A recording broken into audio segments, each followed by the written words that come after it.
Welcome to this thing called you, presented to you by Science of Mind Africa. Science of Mind Africa is a spiritual organization dedicated to sharing practical tools and timeless wisdom to help you transform your thinking and in turn transform your life. This thing called you is a profound and uplifting work written by Dr. Holmes, the founder of the Science of Mind philosophy. In this book, Dr. Holmes offers a clear and powerful guidance for discovering your true self, deepening your connection with the divine, and living a life filled with purpose, joy, and love. As you listen, we invite you to open your heart and your mind. Allow these words to speak directly to your soul, the spiritual essence of who you are, a being of infinite potential, supported by a wise and loving universe. Take a deep breath, relax, and let the journey begin. It is read to you by Otumba James, a religious science practitioner, chapter 2. Why, then, if these things are true, is the world still impoverished, mentally and physically ill, apparently unable to become unified? This is the great question. Why? Why and why? Unless this question is adequately answered, it is, and its meaning increasingly applied to human conduct, there is danger that the world may destroy its vast system of misconceptions and be compelled to begin over again. It seems as though a persistent purpose were being carried out, that anything which does not comply with this purpose must become submerged in the backwash of evolution. That this, which is more nearly right, may come forward. The world has reached a dramatic climax in its history. It has unlocked so much of the physical resources of the universe that unless this enormous power is used constructively, it can well destroy it. The world stands on the brink of a great abyss, a terrific regression, or, if it chooses, face the horizon of a glorious day, a new age. But you may ask, why would an almighty power and a divine intelligence permit such possible disaster? This is something that you and I have no control over. God, or the creative genius of the universe, has placed this prerogative in the mind of man through giving him volition and choice. God himself could not will it otherwise. For if there is to be a valid choice, it must be accompanied by the possibility of more than one thing to choose. This is what Moses meant when he said that the word is in your own mouth, a blessing or a curse, according to the way you use it. Jesus reiterated this when he said that the Father worketh until now, but now the Son works. That whatsoever things the Son seeth the Father do, that doeth the Son also, that the Father may be glorified in the Son. Now, you are this Son, and you wish the Father to be glorified through you. You want life to live through you. You want joy to express itself in you. You desire peace of mind and happiness, success, health, radiant living. How could you desire these things unless they already exist as possibilities? Is there not an echo within you as though it came from some invisible source, a deep feeling, an intuitive something? You cannot quite put it into words, yet there it is, definite as your life. Do not be afraid of this urging. All nature obeys it blindly. The culminating and triumphant result of evolution has placed in you the possibility of accepting or rejecting. In wonder and awe, before the grandeur of this possibility, the mind stands still, the imagination is staggered, but that hope, which springs perennial in man's consciousness, says, "Behold, beloved, now are we the sons of God, and it does not yet appear what we shall be, but we know that when he shall appear, we shall be like him, for we shall see him as he is." You already are a spiritual being. When the mind understands this and embodies its essence, that which you are in the invisible will become more apparent in the visible. You have concluded that this is true. You are reinforced by the wisdom of the ages and rapidly becoming further reinforced through scientific investigations. Let us see if we can discover what blocks the way. We shall not discover any block in reality itself, but in our attitudes toward it. Now that man has reached the stage of self-choice, he can temporarily, but not permanently, block the divine intention. Browning said that man can discredit, but never lose the divine spark. It is always there. I'm with you, always, even unto the end of the world. Let us suppose that you are spirit, soul, and body, as the Bible states, that your spirit already is perfect, an individualized center in the consciousness of God. God has made you out of it himself. The only material he had was the substance of his own being. The only mind he had to implant in you was his own mind. The only spirit he had to impart was his own spirit. What is man, that thou art mindful of him, or the Son of Man, that thou visitest him? Thou mindest him as little flower, as at little lower than the angels. Thou crownest him with glory and honor, and did set him over the works of the hands. You are a living being by virtue of the fact that through some process which no man knows, needs to know, or can know, life is incarnated in you, operating through you this moment. This is the gift of life. This is the Son forever begotten in the bosom of the Father. But you are an individual, like all other individuals, gradually awakening to the greater possibility. If life made you out of itself, which it most certainly did, and if you are an individual just a little different from all other individuals who ever lived, then life not only created you as an independent being, it also implanted a unique something within you. It will never be duplicated.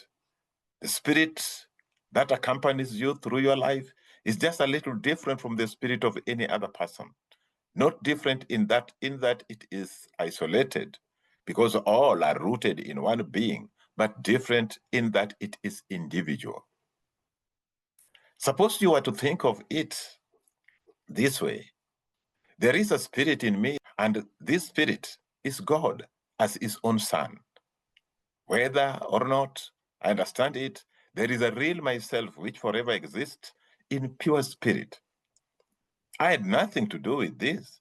I merely awoke and discovered it. I did not give it to myself, and I cannot withdraw myself from it. I can only accept it. Since you are individual, you can either accept or reject your own spirit. Of course, no one can take it away from you. Somewhere along the line, you will be compelled to accept it. However, you can procrastinate, you can divert, you can sidestep or delay this divine event. If you knew beyond question that this is true, your greatest search would be after your own spirit. Well, you do know this.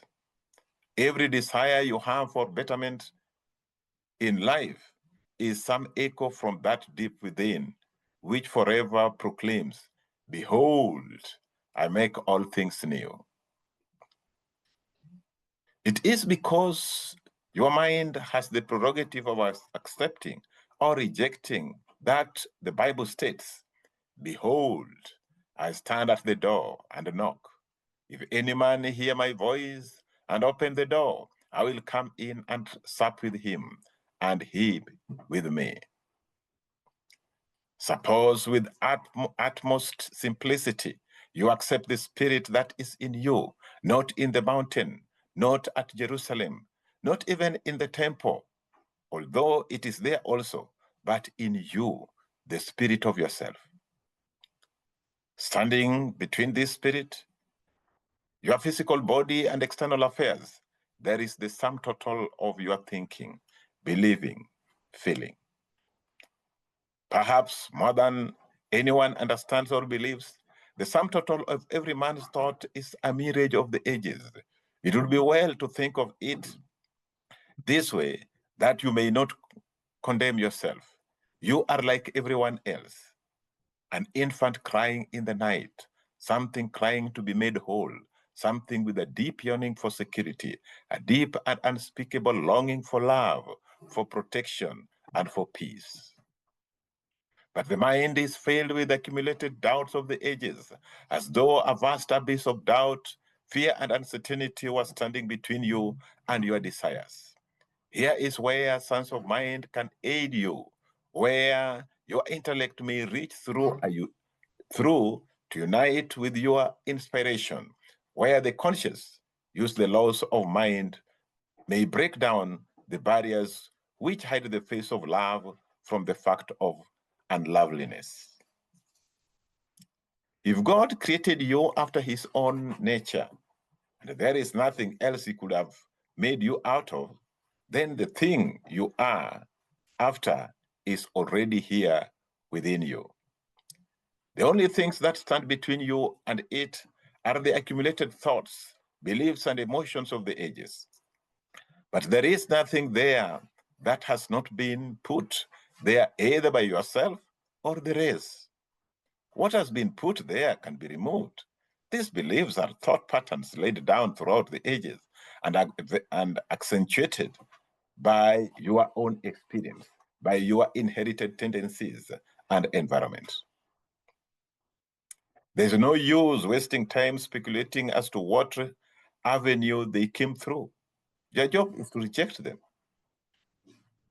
Your intellect has now accepted that you can do this. Are you not then like one who has started on a journey to a beautiful city which he knows exists? What if he has to climb a few mountains, make a certain number of detours, and cross a desert or ford a stream? Anything that is worth attaining is worth striving toward. It is the goal you are after. You have a vision and you are going to follow it. You may not reach your city of good in a single day, but its image out there is in your desert is not a mirage. There was never a counterfeit without a reality back of it. Fortunately, your destiny is not external. If it were, you would not reach your goal. One by one, without frenzy or impatience, you are going to remove the mental blocks that stand between you and your destiny. What thought has done, thought can undo. The mental patterns laid down in your subconscious thought, conscious throughout the ages, can be consciously removed. This great thing within you, which is called will or choice, can decide your destiny. It can remove every abstraction and gradually implant new patterns in your mind. Suppose you look at the proposition from another viewpoint. Suppose you place your physical environment, including your body and your conscious mind, at one end of a line. At the other end, place your spiritual being, God, and infinite possibility. At this end of the line, everything is already perfect. Jesus called this the kingdom of heaven, which ought to come on earth. It should make its advent in your experience. It wants to. The Spirit seeketh such. This at the end of the line is the kingdom which has been promised. This Spirit is happy, whole, free, filled with joy, eternal in its existence, and can provide you with everlasting expansion. All your highest hopes and dreams have come from it. The echo of its being is in your intellect. The voice of its unspoken word is in your mind. The feeling of its light and life is in your heart. The motion of its imagination is in your soul. At the other end of the line is your physical environment, including your body, most of your conscious thoughts, your daily hopes and aspirations, fears and failures, all apparently isolated, wandering in a desert of despair, climbing endless mountains, at times lost in interminable forests through which light does not break, fording rushing streams in the turmoil of life, searching, wondering, hoping, longing, yearning toward that other half of its being, which alone can make it whole. Don't you think this is a good description of your attitude and experiences? One half of you in heaven, the other half on a dense earth. The heavenly willing to come forward and answer your every need, the earthly half striving towards the heavenly, and the apparent barrier.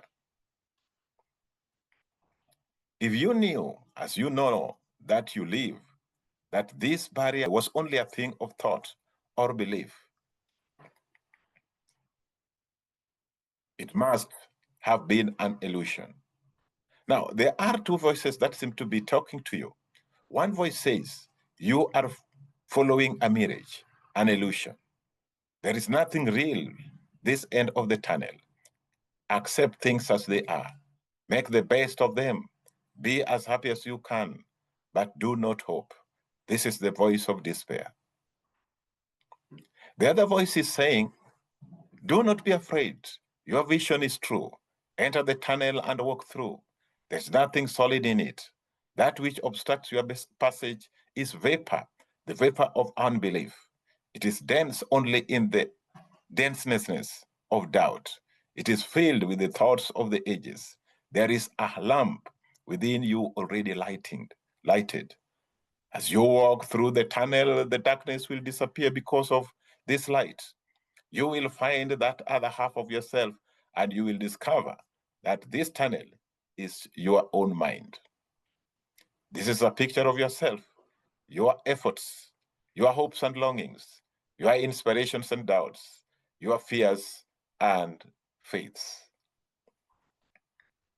The barriers between you and your greater good are not barriers in themselves. They are things of thought. It is because of this that all things are possible to faith. Jesus summed up the whole proposition when he said, it is done unto you as you believe. In interpreting this saying, however, you must pause after the word think about, after the words as. Think about its meaning, and you will discover that he was saying that life not only responds to your belief, it responds after the manner of your believing. As you believe, it is a mirror reflecting the image of your belief. While the laws of mind, like all laws of nature, are neutral, good must finally overcome evil. Evil is a negation. God is positive. Light, like light and darkness, darkness cannot overcome light, but light can neutralize darkness. This is why Jesus said, if you seek the kingdom first, if you seek the kingdom first, everything else will be added unto you. And in this, everything else is included all things in this life that make for full livingness and joy, peace and happiness, health and harmony, and the success that rightfully belongs to a divine being. The only warning Jesus made against the use of this highest law of your being was that it should not be used destructively. For all they that take the sword shall perish with the sword. The kingdom of God contains everything that is or could be desirable.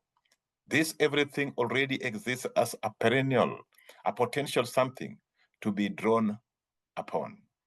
You may use this potential for any good purpose, not only with certainty of success, but with safety.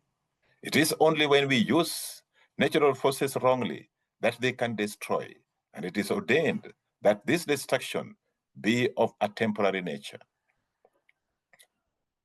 You wish to use the laws of your being in such a way that they cannot bring evil to yourself or others. Therefore, you must be certain that your desire is toward more life for everyone, including yourself. If you follow this rule, you cannot use the law wrongly. There is a law of faith and belief, which is just as definite as any other law in nature. This law utilizes the creative principle of life in such a way that all lesser uses of it become submerged. This is the triumph of spirit. Thank you.